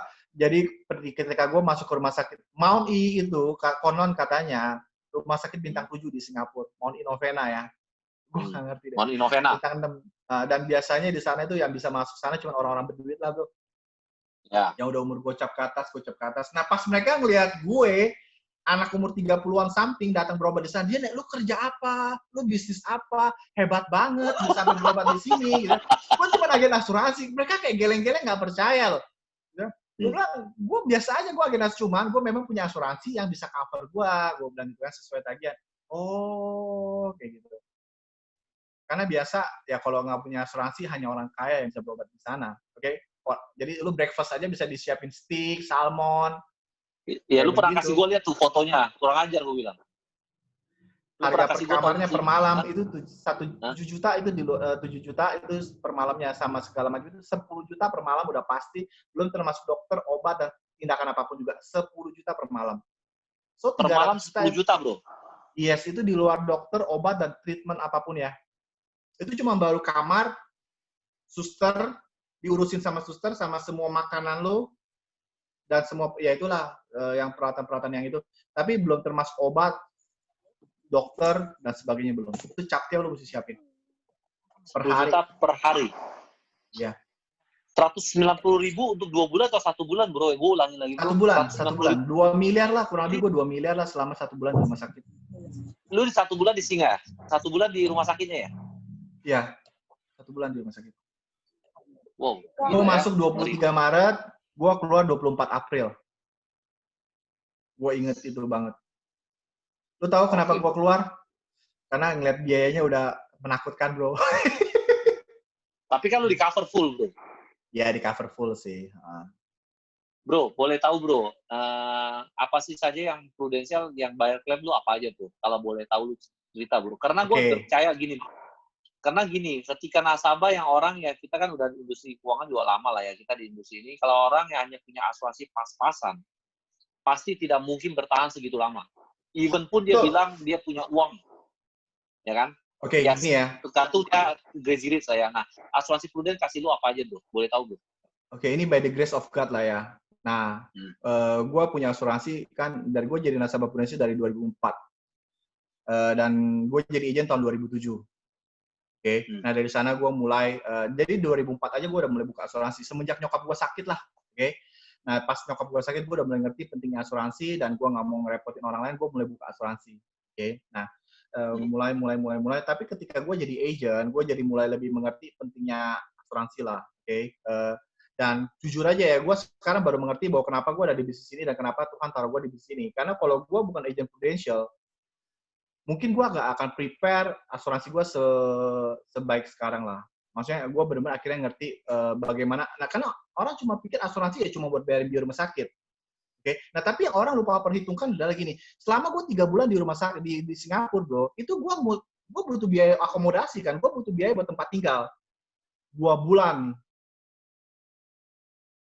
Karena 1 bulan di rumah sakit, 2 bulan lainnya di tempat lain gimana? Itu gue mesti bayar loh biaya tempat tinggal, makan. Oke, makan, terus habis itu ya akomodasi segala macam. Nah, itu gue mesti siapin tiket pesawat. Itu gue bolak-balik Jakarta Singapura itu udah kayak ke Jakarta ke Bandung, bro.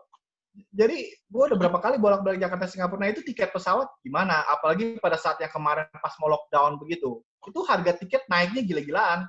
Gitu. Nah, by the grace of God, apa aja yang di cover? Hampir semuanya di cover. Oke, bahkan hampir semua, bro. Karena gini, gue ada satu asuransi sakit kritis yang keluar. Nah, asuransi sakit kritis yang keluar itu tujuannya bukan buat bayar biaya rumah sakit, karena semua biaya rumah sakit gue sudah di cover sama kartu PPH Plus gue kan, sama asuransi kesehatan gue. Tapi ada satu lagi, asuransi sakit kritis itu keluar uang, sejumlah uang, itu buat mengcover biaya hidup gue, itu bisa mengcover biaya hidup gue sampai 3 tahun sampai 4 tahun ke depan lah. 3 tahun sampai 4 tahun ke depan. Ya. Biaya hidup lu berapa, bro? Biar lu nggak usah kasih tahu, gue langsung bisa ngitung. Ya, hitung aja anak 2 di Jakarta. Oke lah ya, anak 2 Jakarta. Sekolahnya di mana, bro? Ya, international school lah. International school. Oke lah ya. Jadi lu dapat asuransi penyakit kritis, lalu semuanya yang di Mount Innovena 190.000 sting selama 1 bulan di rumah sakit Singapura. Dan di Jakarta transfusi 1 bulan 1/8 hari 4 juta, 1 bulan 32 juta, 2 Gampangnya bulan gini, pertama. Gampangnya gini, istri gue udah hitungin. 1 bulan gue di rumah sakit habis 2 miliar. Oke. Januari sampai Juni, gue itu biaya pengobatan gue ya, biaya pengobatannya aja yang semua buat biaya obat itu 3 miliar. Belum termasuk biaya hidup di Singapura ya, John ya? Nggak mungkin dong, lu makan kayak 6 chicken run yang $3 nggak mungkin, bro. Belum termasuk. Nah, untungnya gue ada Prumed juga. Prumed itu kan 1 juta per hari. Oke, nah kepake dulu 30 hari dong, habis tuh. Ya, 30 juta. 30 juta kan lumayan, bisa buat beli tiket pesawat. Oke. Nah, itu 30 juta juga bisa buat biaya hidup gitu kan. Nah, jadi itu sangat membantu. Oke. Gue sudah mulai mengerti kenapa lu di industri ini sih, John. Tapi gini bro, tadi kan gila ya. Jadi semuanya gue ulang, semua dibayar sama Prudent. Kalau gitu, lu hampir 4M setengah, 5M ada kali ya? Ada lah, kurang lebih Pro udah cover kurang lebih sekitar 5M lah. 5M bro. Amazing bro ya. Jadi kalau orang-orang bilang insurance nggak penting, menurut lu bagaimana bro? Gue bayar premi gue seumur hidup gue aja. Kayaknya nggak bakal nyampe 5M, Son. Total satu keluarga? Oh enggak dong, insurance gue pribadi dong. Nggak apa-apa, 5M sekeluarga, belum tentu sekeluarga, belum tentu nyampe bro. Nggak bakal nyampe. Ya. Jadi nggak ngerti ya gue ya, oke. Bro, tadi gue liat lu semangat banget, ini kelihatannya sih nggak pernah kelihatan lu sakit bro. Bener-bener honestly nggak kelihatan lu sakit. Ya, by the grace of God lah ya. Padahal sekarang trombosit gue 40.000 loh. Orang normal 150.000, trombosit gue 40.000 sekarang. Dan HB gue 9,5, orang normal 14.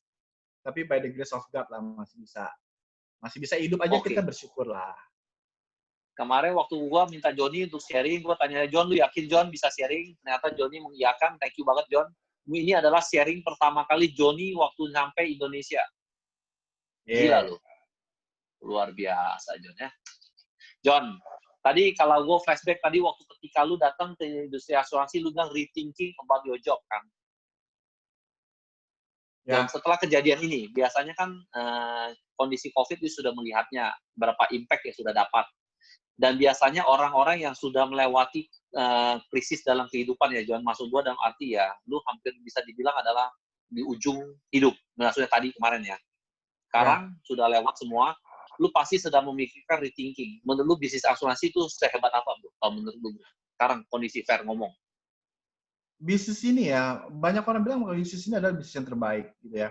Tapi kalau menurut gue enggak. Tapi kalau buat gue, bisnis ini adalah bisnis yang terbaik buat gue. Oke, karena bisnis ini kasih gue kesempatan kedua. Oke, maksudnya kesempatan kedua gimana? Nah, bisnis ini kasih gue kesempatan buat jadi anak yang lebih baik. Oke, gara-gara bisnis ini, gue bisa punya waktu buat ngurusin emak gue berobat pada saat dia lagi sakit. So, pada saat emak gue lagi sakit, encingko gue di sana, oke, di Aussie. Nah, kalau gue baik, kalau waktu itu gue kerja sama orang, gue nggak bakal punya waktu buat nganterin emak gue buat berobat ke rumah sakit. Gue punya, maksudnya gue ada satu cici sih yang di sini, tapi cici gue nggak bisa anterin emak gue karena harus kerja. Oke, nah gue satu-satunya anak yang bisa nemenin emak gue berobat, anterin emak gue berobat. Setiap kali dia harus berobat, pasti gue yang ngurusin. Oke, so bisnis ini kasih gue kesempatan untuk menjadi anak yang lebih baik karena gue satu-satunya anak dia yang bisa buat dia berobat. Bisnis ini kasih gue kesempatan buat jadi suami yang lebih baik. Sedap. Nggak tahu lu mesti istri gue lah. Ya. Benar nggak gue jadi suami yang lebih baik. So, gue punya waktu lah buat dia. Nah, kadang-kadang kalau orang banyak bilang kan gara-gara COVID, laki bini pada banyak berantem di rumah. Nah, gue nggak ngerti deh. Kenapa? Ya. Tapi yang jelas, karena gue jalanin bisnisnya bareng sama bini gue, ya kita udah terbiasa berdua gitu kan. Nah, maksudnya ya emang kita setiap hari ya biasa berdua. Sehingga COVID maupun nggak COVID, emang kita udah biasa kemana-mana berdua. Jalanin bisnis juga berdua, di rumah juga berdua, ya kita biasa kemana-mana emang berdua, bro. Gue jalan bisnis bareng sama istri gue. Jadi, mau COVID nggak COVID, bagi gue nggak ada masalah. Nah, tapi banyak orang katanya ya, yang di luar sana, gue kan nggak tahu, gue nggak pernah kerja. Laki bini biasa pagi nggak ketemu, malamnya baru ketemu. Nah, sekarang seharian ketemu, gitu kan. Konflik lebih sering muncul, gitu kan. Nah, jadi, jadi ya banyak katanya malah banyak terjadi ribut-ribut ketika laki bini dua-duanya di rumah. Gitu. Nah, tapi kalau gue enggak, karena gue emang kita udah biasa jalan bisnis bareng. Bisnis ini kasih gue kesempatan buat jadi orang tua yang lebih baik loh. Kenapa? Karena ya pada saat anak gue di graduation, kita yang nganterin, ngambil raport, kita bisa nemenin ambil raport tanpa perlu minta cuti. Ya gue bisa ada di saat momen-momen yang penting buat anak gue lah. Kecuali sekarang nih, gue lagi self karantina nih, gue lagi nggak bisa ketemu anak gue, biarpun udah di Jakarta, 14 hari gue nggak dikasih ketemu sama anak gue, sama ipar gue. Nah, tapi ya itulah dia nah terus bisnis ini kasih gue kesempatan buat jadi orang yang lebih baik. Gue ingat setiap kali gue nganterin klaim, setiap kali gue bantu orang ngurusin ini biarpun mereka nasabah gue ataupun bukan nasabah gue, jadi mereka selalu grateful dan mereka merasa bahwa wah thank you ya John. So bisnis ini kasih gue kesempatan buat jadi orang yang lebih baik buat orang lain. Ya kalau lu mau ngomong soal ya komisi, income apa segala macam, nah dulu gue di MLM. Maksudnya itu orang bilang income cepet tiap per bulan kan dari dulu dari presentasi MLM udah per bulan ya. Tapi kan gue nggak pernah dapetin itu semua di sana lah. Di sini dapat lah John ya. di sini ya Tuhan kasih. Nah, jadi yang di John, sini itu semua terjawab. luar biasa, John. Gila. John, ini teman-teman sebelum gue buka pertanyaan, Anda boleh chat chat pertanyaan. Kalau Anda boleh chat, maaf teman-teman, kita nggak bisa buka satu orang. Anda chat, tulis yang jelas, nanti saya akan bacakan pertanyaan buat si Johnny Leo ya, teman-teman. Nah, tapi yang gue mau tanya begini, John. Tadi kan lu ngomong ada kejadian terbaik, misalnya yang selalu berikan, Indonesia bisa kasih kepada lu ya, bro. Tapi gue ingin lebih Gimana? tepat begini, bro. Tadi kan lu sudah menjelaskan ya hebatnya bisnis ini. Sebelum lu kejadian kondisi lu, bro. Yang gue ingin tanya, bro, yang gue ingin perdalam adalah ketika lu mengalami kondisi anemia aplastik, apa yang lu lihat terhadap bisnis ini, bro? So, kalau lu tadi kan lu ngomong, ya, sorry bro, gue potong lu bro. Tadi karena ketika lu datang ke industri asuransi, lu bilang adalah rethinking about my job karena banjir bikin omset lu turun, bener ya? Nah, sekarang kondisi waktu ketika lu anemia aplastik dan plus COVID, pernahkah lu memikirkan gue pindah dari industri ini? Oh enggak dong. So, bisnis ini Bagaimana, udah kasih gue, sekali lagi, bisnis ini sudah sekarang kasih gue kesempatan kedua lagi, Son. Kalau gue nggak punya prudential, maksudnya prudensialnya ya, asuransi kesehatannya ya, jujur aja pada saat itu kalau mungkin, ya gue sih percaya Tuhan yang nyembuhin, gue percaya, gue percaya Tuhan yang nyembuhin. Cuman lu suruh gue cari duit 3 miliar buat berobat, dari mana, Son, duitnya? Ngerti nggak maksudnya? Buat ngumpulin duit 3 miliar itu kan nggak gampang gitu loh. Dan cash ya, kita butuh cash. Kita ngomong cash liquid 3 miliar ya. Maksudnya kalau memang kita mau ibarat kata mesti jual ini dulu, jual itu dulu, habis itu cairin deposito apa segala macam, gesek-gesek kartu kredit ya mungkin bisa. Nah, tapi kalau cari cash 3 miliar liquid yang lu harus keluarkan dalam waktu 6 bulan, 1 bulan lu mesti keluar uang 2 miliar, itu bukan sesuatu yang ya sederhana. Lu mau jual rumah juga 1 bulan, kalau era COVID kayak gini juga belum tentu gampang kejual kan. Nah, tapi bisnis ini kasih gue kesempatan kedua buat survive. So, saat ini, maksudnya kalau nggak ada kartu PPH itu mungkin ya agak susah lah ya. Maksudnya agak susah. Nah, so, gue merasa bahwa justru gue ada kesempatan untuk bisa bekerja lebih baik lagi dan gue harus, ya gue dapat kesempatan kedua buat tolong orang lebih banyak, Son. Dengan cerita lu yang luar biasa ya, bro ya? Ya, karena kalau nggak ada kartu PPH, mungkin ya kesempatan itu belum tentu ada. Karena lu mesti tahu ya, di Indonesia banyak yang meninggal karena COVID. Itu COVID itu sebenarnya obatnya nggak susah, oke? Lu mesti tahu COVID itu kan, lu tahu kan, COVID itu obatnya cuma vitamin C, daya tahan tubuh, yang penting dia istirahatnya cukup, vitaminnya cukup, udah obatnya nggak macem-macem. Cuman mereka nggak bisa dapat penanganan yang cukup, nggak ada space yang cukup di rumah sakit, nggak ada tenaga medis yang cukup. Akhirnya mereka tidak terurus dan mereka tewas itu karena mereka tidak dapat terurus dengan baik. Kalau mereka punya asuransi swasta, mereka ditangani di rumah sakit swasta, dan penyebarannya lebih merata ke rumah sakit swasta, mungkin akan lebih banyak orang yang tertolong. Komisi waktu lu hampir dibilang lu 6 bulan tidak melakukan aktivitas bisnis lu ya, bro? Berkurang, bro? Kan seperti kata direktur itu, nasabah tetap bayar premi di era COVID, sehingga agent walaupun di rumah sakit Singapura tetap terima komisi. Menurut lu kenapa, bro? Orang nasabah tetap membayar premi waktu COVID, bro? Karena banyak yang gue lihat, contoh begini, bank melakukan relaksasi untuk bayar kredit. Kenapa asuransi menurut lu mereka tetap bayar, bro? Kalau menurut pandangan lu, bro? Ya sama seperti kenapa mereka pakai masker lah, bro. Jadi, kan ada satu nasabah gue juga, dia pengusaha kan. Dia kondisinya juga udah lagi quite struggle banget. Jadi kondisi pabrik dia udah tutup, karyawan dia udah rumahkan, dia cuma kasih karyawan dia uang makan. Dia so dia bilang, John, gue udah 3 bulan nggak operasional, nggak jual, nggak kerja segala macam, oke? Tapi gue mau asuransi gue tetap hidup. Gimana caranya, oke? Nah, so nasabah ini ya kan Prudential juga baik, dia kasih program restrukturisasi penyesuaian pembayaran, oke? Nah, so ya gue coba aja ajuin, nanti saya bantu ngomong. Nah, mungkin Prudential awalnya juga curiga kali, ini mana mungkin bos gede gini nggak bisa bayar premi gitu kan. Jadi awalnya agak alot juga mintain supaya dia bisa didapat preminya maksudnya bisa bayar cuti premi 4 bulan itu loh. Nah, tapi akhirnya dia tetap bayar. Nah, dari sana gue mulai menyadari bahwa walaupun mereka lagi susah, mereka tetap udah dikasih tapi masih tetap bayar ya? Ya, akhirnya dia dikasih penyesuaian premi. Gue bilang, Ci, nanti di bulan kelima lu bayarnya 150% loh, Ci. Lu tahu kan, buat 8 bulan ke depannya. Iya, nggak apa-apa, John. Kalau ini udah lewat, gue pasti akan tetap pertahanin asuransi gue. Dia bilang, gue nggak mungkin biarin nggak punya asuransi. Nah, kenapa dia kayak begitu? Karena kayak kemarin kata kok gua, sedap kok gua. Sanjay. Oke. Dia bilang bahwa manusia punya 4 kebutuhan pokok. Yang pertama, pangan, ya kan, makanan, nggak makan susah. Yang kedua, sandang, pakaian, oke. Nah, yang ketiga adalah tempat tinggal, oke. Nah, pangan, sandang, papan, 3 kebutuhan pokok. Nah, kita punya kebutuhan pokok keempat, yaitu insurance. Nah, kenapa insurance adalah kebutuhan pokok? Oh, insurance kebutuhan pokok sih, John. Orang kadang berpikir insurance itu kebutuhan tersier. Enggak, insurance itu kebutuhan pokok keempat. Kenapa? Karena supaya lu bisa tetap makan, lu butuh income, kan? Nah, buat lo bisa beli baju, dan baju tetap ada di tubuh anak lo tetap butuh income. Buat lo bisa tetap tinggal, gue tinggal 2 bulan di Singapura, gue tetap butuh income. Nah, so semua ini, tiga-tiganya syaratnya ada satu, butuh income. Dan hanya ada satu produk yang bisa menggaranti income kita, itu namanya insurance. Nah, jadi sekarang ini biarpun ibarat kata gue off kerja selama 1-2 tahun ke depan, nah puji Tuhan kemarin insurance sudah kirim uang buat biaya hidup gue 3 tahun ke depan. Nah, so insurance adalah kebutuhan pokok keempat yang buat menggaranti supaya kita bisa tetap makan, anak kita tetap bisa makan, tetap bisa pakai baju, dan tetap bisa tempat tinggal. So, insurance itu bukan ibarat kata kebutuhan tersier. Insurance sama kayak masker, bro. Kalau lu nggak punya insurance, kalau kita pikir kita keluarnya nggak pakai masker itu berbahaya, kita juga mesti mikir kalau kita hidup, kita nggak pakai insurance, itu bahaya bukan cuma buat kita, buat anak istri kita. Mereka yang mesti nanggung semua biaya itu. Kalau bukan kita yang bayar, insurance yang bayar. Kalau bukan insurance yang bayar, berarti istri, anak-anak lu yang harus bayar semua biaya rumah sakit dan semua. Oke, keren ya bro. Jadi kalau bukan lu yang bayar, anak dan istri lu yang bayar ya? Iyalah, kalau bukan gue yang bayar, anak istri gue yang mesti bayar kan? Biaya rumah keren, sakitnya.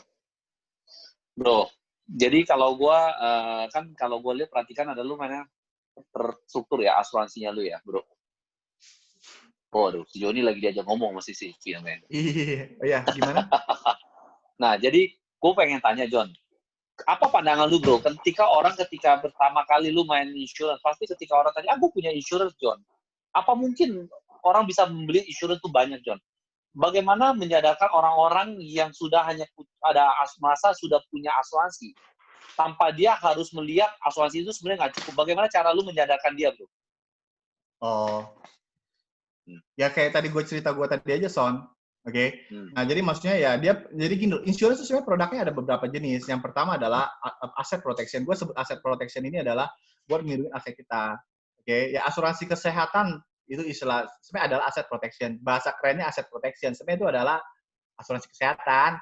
Intinya jangan sampai lu udah kumpulin duit nih, kumpulin kehoe dari usia muda 25 sampai harta dari umur 25 lu nabung gitu kan. Let's say kita bisa nabung sebulan cetiau lah. Oke. Setahun berapa? 12 juta kan? 12 juta. 20 tahun berapa, Son? 240 juta. Karena dia menganut prinsip fundamental, trading, dan segala macam. Dia main saham, pinter, belajar dari Edison, gitu kan. Dia duitnya nggak 240 juta. Let's say jadi 3M lah, 20 tahun kemudian. Amit-amit dokter vonis dia kena cancer, anemia plastik. 3M habis dalam waktu 6 bulan loh. Nangkep maksudnya kan? Yes. Nah, jadi itu yang kedua adalah income protection. Income protection itu buat memproteksi penghasilan kita kalau sampai kita kehilangan kemampuan berpenghasilan. Nah, yang kedua ini orang jarang aware. Orang cuma fokus sama biaya rumah sakit. Orang jarang aware kalau misalnya ada beberapa kondisi di mana dia bisa loh, beberapa kondisi penyakit itu bisa bikin dia kehilangan kemampuan berpenghasilan. Nah, dia butuh yang kedua yang bisa bikin dia bisa istirahat dan tetap jalan. Tapi gini, Son, maksudnya ada satu bagus lagi adalah ketika gue sebagai agent prudential dan gue fokus bangun tim, selama gue istirahat di Singapura 6 bulan, tim gue kan tetap jalan, Son. Agent-agent gue tetap produksi. Dan karena agent-agent gue tetap produksi, tim gue tetap jalan, kita sebagai leader kan dapat namanya off-riding. Nah, so maksudnya ada bisnis juga yang ada passive income juga di bisnis prudential. Dan salah satu hal yang paling menyadarkan gue selama yang gue rethinking, kalau lu nanya gue, what is my rethinking selama ini ketika gue ada di rumah sakit adalah, gue pengen shifting yang tadinya menolong orang lewat bisnis, lewat produknya, gue mulai rethinking bahwa kalau misalnya gue sendiri, Joni bisa nangani berapa nasabah sih? Nah, tapi kalau Joni bisa mencetak 100 orang agent yang seperti Joni, let's say Joni bisa melayani 100 orang nasabah lah. Nah, tapi kalau Joni bisa mencetak 100 agent yang seperti Joni, nah 100 agent itu melayani 100 nasabah, ya ada 10.000 orang yang bisa terbantu. So, the only yang rethinking and changing my mind ketika gue ada di rumah sakit itu adalah, ya harus berubah cara mainnya. Nah, yang tadinya, karena kalau salah satunya kalau kita fokus di kalau kita punya agent yang banyak, pada saat nanti suatu saat kita udah check out, kita udah nggak kerja lagi, bisnis ini bisa diwariskan kan, Son? Nah, Yes. kalau nasabah mungkin anak gue belum tentu masih mau ngejalanin, karena komisinya udah gue makan semua 2 tahun. Tapi kalau agent, overriding, dan sebagainya, itu bisa gue warisin ke anak gue, dan mereka dia akan tetap dapat overriding, itulah warisan gue buat keluarga gue. Tim yang akan kita bangun. Oke. Keren bro, itu sharing lu hari ini keren banget.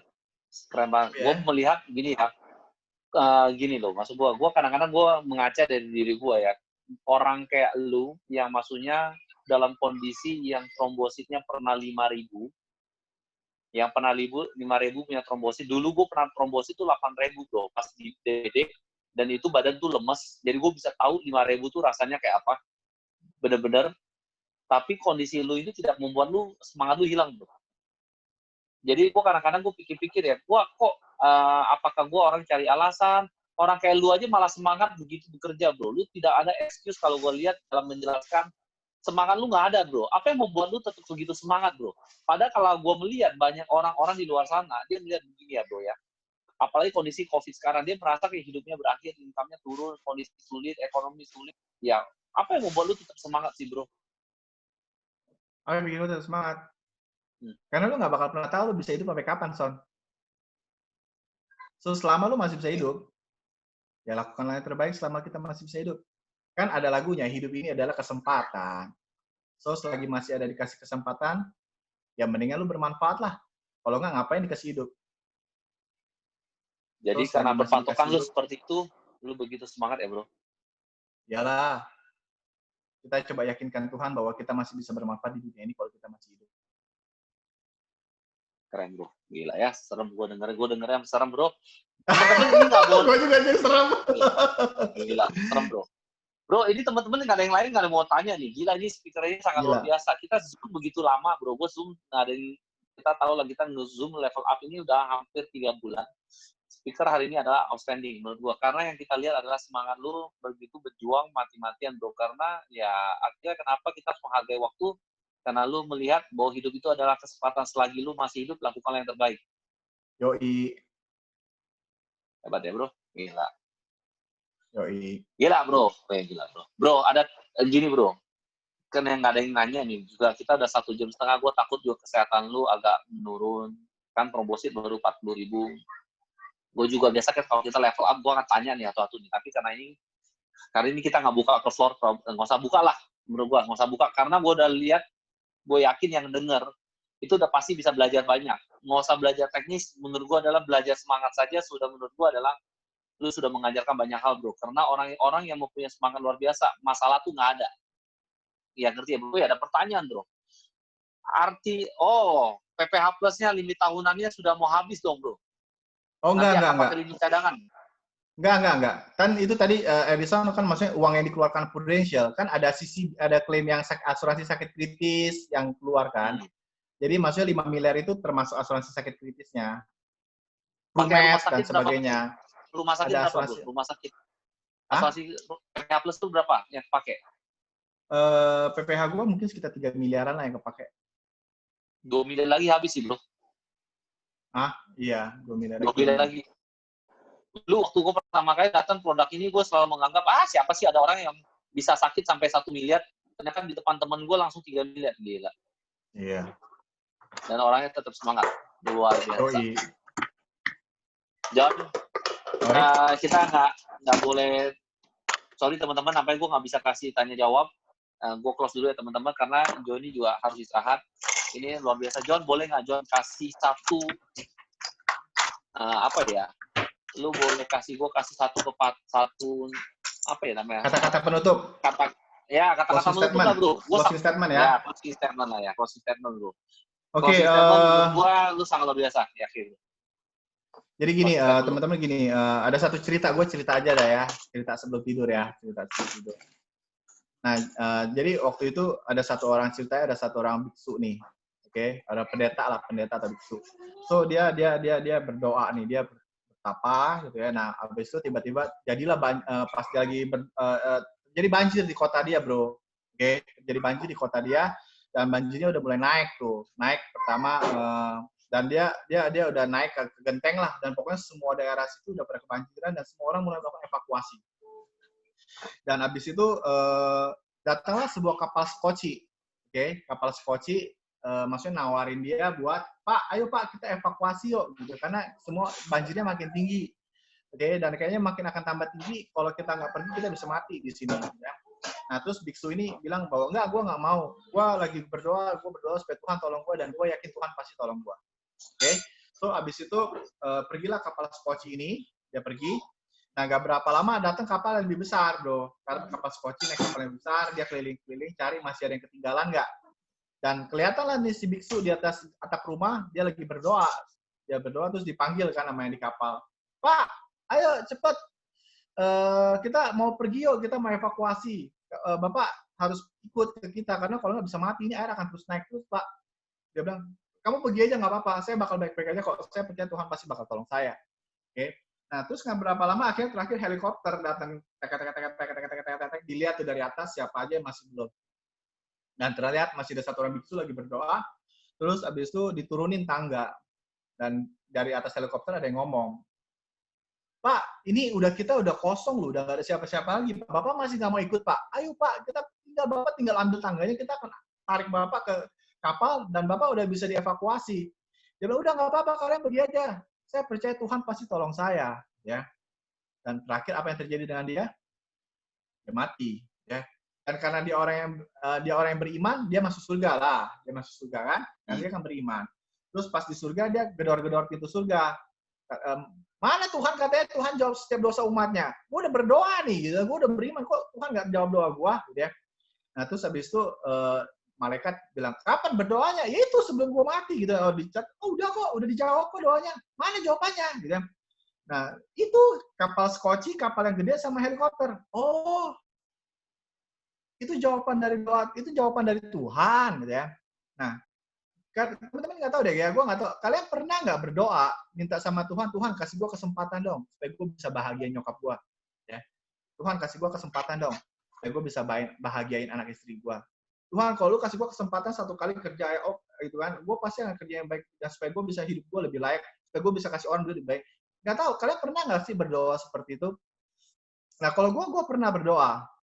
Dari kecil, karena kita hidupnya susah kan, gue sering berdoa bahwa Tuhan kasih gue kesempatan, ya, supaya gue bisa, ya maksudnya punya rumah, karena nggak pernah, keluarga gue nggak pernah punya rumah, kan. Maksudnya supaya gue bisa bahagiain orang tua, ajak orang tua jalan-jalan ke luar negeri dan sebagainya. Gue berdoa sama Tuhan lah. Dan gue nggak pernah sadar, gue nggak pernah menyangka bahwa jawaban dari doa gue itu dibungkus lewat satu bisnis yang namanya Prudential. Memang gini loh, memang Tuhan nggak kasih gue tiba-tiba jadi ibarat kata kawin sama anak orang kaya atau menang lotre gitu ya, atau tiba-tiba gue ketemu berangkas isinya 20 miliar, atau tiba-tiba gue ada yang pengen ngangkat gue jadi anak konglomerat gitu. Gue nggak, itu karena kita berpikir jawaban Tuhan kayak gitu, atau tiba-tiba jadi direktur. Nah, kita berpikir jawaban Tuhan kayak gitu. Tapi gue nggak pernah menyangka bahwa jawaban doa Tuhan adalah ya lewat satu bisnis yang namanya Prudential. Karena lewat bisnis ini satu persatu jawaban dari doa-doa gue dijawab, bro. Gue bisa banyak nyakap jalan-jalan ke luar negeri, biaya pengobatan semua cover, oke. Terus habis itu ya semua biaya pengobatan hampir semua itu yang gue lah. Tapi ada cici juga, ada cici yang kebantu juga. Nah, tapi at least kita ketolong banget ya itu. Terus ya gue bisa merit pakai uang sendiri, sekolahin anak, hampir setiap tahun jalan-jalan ke luar negeri, dan hampir jadi semua doa-doa gue itu dijawab Tuhan lewat satu bisnis yang Prudential. Bahkan terakhir yang paling gue berasa banget adalah biaya pengobatan yang harus gue cover selama ini. Ya Tuhan pelihara gue lewat satu perusahaan yang namanya Prudential. Oke. Tuhan cukupi semua kebutuhan gue lewat satu perusahaan yang namanya Prudential. Bahkan Tuhan cukupi segala kebutuhan gue 3 tahun ke depan lewat satu produk yang namanya Crisis Cover Benefit dan Early Stage Crisis Cover. So kadang-kadang kita nggak pernah tahu. Dan kalau waktu itu gue nggak dengerin, gue nggak ambil. Mungkin gue akan seperti orang biksu tadi yang bilang, oh, itu jawaban doa Tuhan. Nah, mungkin gue nggak tahu deh, kalian semua pada berdoa nggak minta sebuah kesempatan supaya dapat hidup yang lebih baik, kesempatan yang lebih baik. Mungkin ini jawaban doa kalian. Mungkin ya. Mungkin. Cuman mungkin kalian nggak berpikir, masa sih ini dari Tuhan, masa sih. Ya kadang-kadang ini dibungkus. jawabannya dibungkus lewat satu bisnis yang namanya Fluentio. John, keren banget John. Tapi biasa seperti pertanyaan gue terakhir, gue lupa nanya John. What? Kalau lu, visi lu di kemudian hari di bisnisnya apa sih John? Karena kalau gue lihat, lu melakukan terbaik setiap hari, tapi lu pasti ada satu visi yang jangka panjang lu, apa yang lu mau cari di industri ini, bro. Money gue rasa bukan nomor satu lagi. Ya enggak ya. Kalau sekarang gue pengen, ya kalau dulu mungkin gue pengen melayani berapa nasabah. Kalau sekarang kayaknya gue dari kejadiannya kayak tadi gue bilang sama lu, Son, something happen in the hospital and it changing the way I'm thinking lah. Visi gue sekarang bukan lagi melayani berapa nasabah, tapi gue pengen supaya ada lebih baik Joni yang baru lah. Karena Joni kan juga ada batasan umurnya, toh.